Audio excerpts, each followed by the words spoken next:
झमही झम झम थाली पड़ गई, ई थाली कहाँ से आई जी, ये थाली कहाँ से आई जी।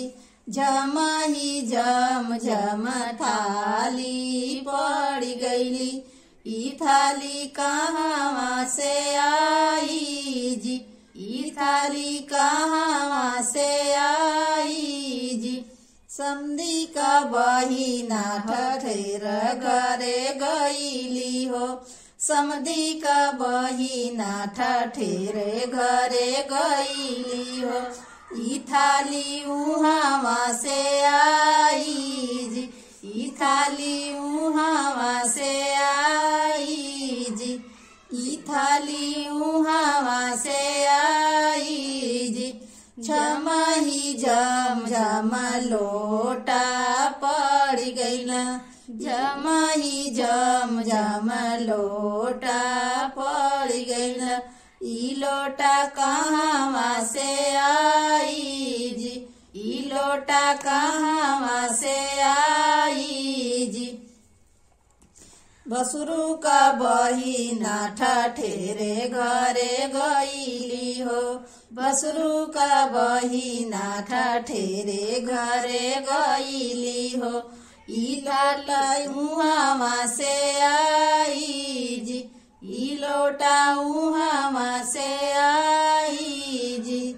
झमही झम झम चावल पड़ गईला, झमही झम झम चावल पड़ गईला, ई चावल कहाँ से आई जी, ई चावल कहाँ से आई जी।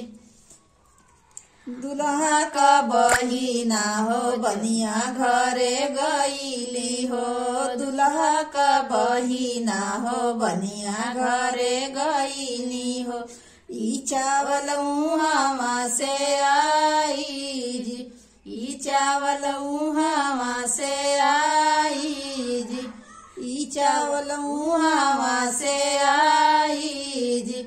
झमही झम झम सब्जी पड़ गईली, झमही झम झम सब्जी पड़ गईली, ई सब्जी कहाँ से आई जी, ई सब्जी कहाँ से आई जी।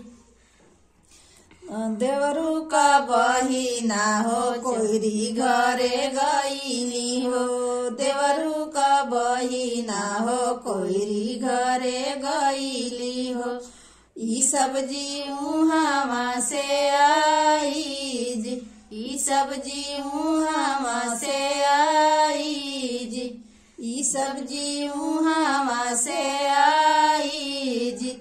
झमही झम झम पीढ़ा पड़ गईला, झमही झम झम पीढ़ा पड़ गईला, ई पीढ़ा कहाँ से आई जी, ई पीढ़ा कहाँ से आई जी।